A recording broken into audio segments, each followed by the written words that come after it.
Quand j'étais petit, comme la plupart d'entre vous, j'ai rêvé d'avoir un super pouvoir. Mais mon souhait n'était pas de voler dans les airs ou de soulever des immeubles. Non, moi je voulais voir le monde à travers les autres, à travers ceux qui m'inspiraient. En gros, je voulais voir le monde d'une manière différente que la mienne. Étant enfant, j'avais déjà conscience que la manière de penser et de voir le monde était propre à chacun. Alors je rêvais d'une sorte de logiciel qui me permettrait de télécharger instantanément les schémas de pensée d'une personne que je trouvais inspirante directement dans mon cerveau. Un peu comme le fait un smartphone avec les applications. Contrairement à ceux qui rêvaient de super force ou de pouvoirs surnaturels, je me sens particulièrement privilégié aujourd'hui parce que j'estime posséder ce super pouvoir dont j'ai toujours rêvé, qui est de voir le monde à travers différents yeux et de penser comme quelqu'un d'autre, en tout cas une personne de mon choix. Tu te demandes sûrement comment? Eh bien, reste jusqu'à la fin de la vidéo, je t'expliquerai tout. Tout commence par une rencontre, mais pas une rencontre classique, non. Une rencontre comme décrite par Charles Pépin dans son livre La Rencontre. Charles Pépin fait la distinction entre rencontrer quelqu'un et le croiser.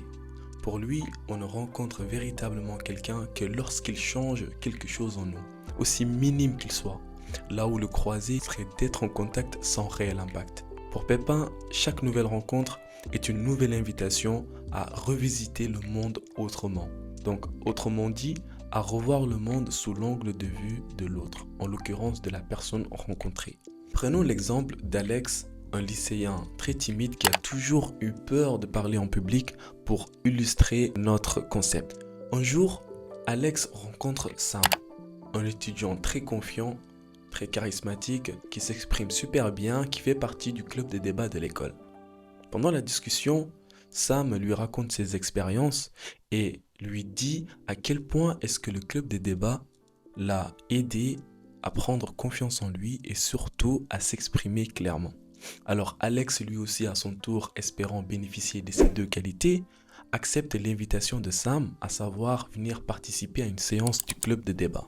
Au début, Alex est nerveux et hésitant, mais en observant Sam et ses collègues, il remarque comment est-ce qu'ils préparent leurs arguments, prennent la parole avec assurance et surtout se soutiennent mutuellement. Alors au bout d'un moment, Sam revient voir Alex et le propose d'essayer en le rassurant et en lui donnant quelques astuces. Petit à petit, Alex commence à participer. Bien évidemment, il fait des erreurs, mais apprend vite à les surmonter.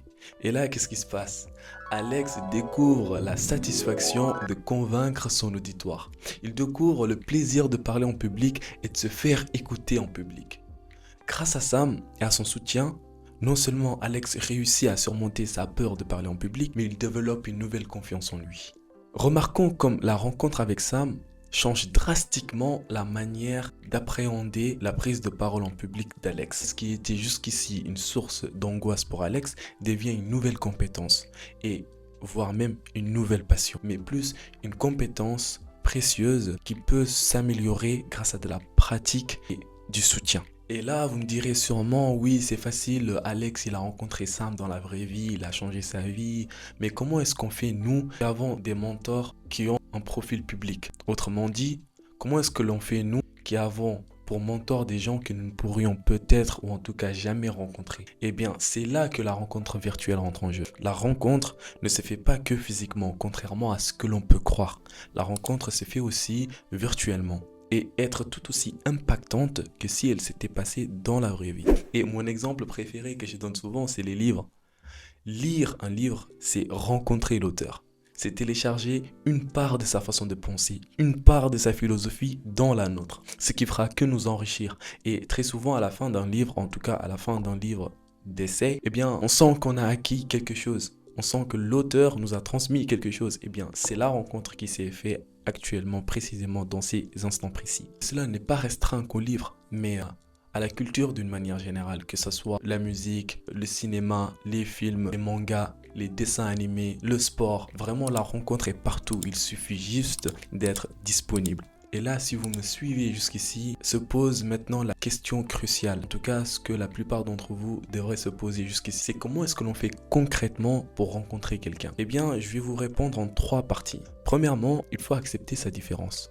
accepter qu'on n'est pas l'autre et du coup ne pas se conformer à l'autre. Deuxièmement, ça va sembler un peu répétitif, mais il faut accepter la différence de l'autre. Accepter que l'autre est différent et ne pas vouloir qu'il se conforme à nous et surtout ne pas avoir des attentes vis-à-vis de lui. Troisièmement, c'est malgré tout ça rester curieux quand même de découvrir la personne parce qu'en général quand une personne ne partage pas les mêmes valeurs ou les mêmes idées que nous, on a tendance à le repousser. Non, faut rester quand même ouvert, ne serait-ce qu'un petit instant pour qu'il y ait une potentielle rencontre. Et donc une fois ce cap franchi, vous commencerez à voir le monde à partir de l'angle de vue de l'autre.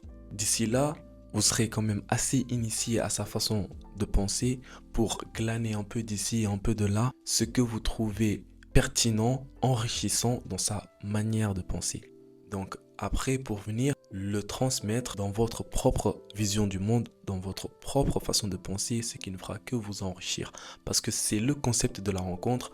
Plus on fait des rencontres, plus notre vision du monde s'élargit et entre guillemets, c'est ce qu'on appellera l'ouverture d'esprit. Eh bien, cette vidéo touche à sa fin. J'espère qu'elle vous aura plu et que surtout, vous m'aurez rencontré à travers celle-ci. Maintenant, à votre tour, dites-moi dans les commentaires une rencontre qui a changé votre perspective sur quelque chose, que ce soit une personne, un livre, un film, un sport. Je suis curieux de vous lire et de découvrir vos histoires. Et surtout, n'oubliez pas, penser mieux n'est pas réservé qu'aux vieux.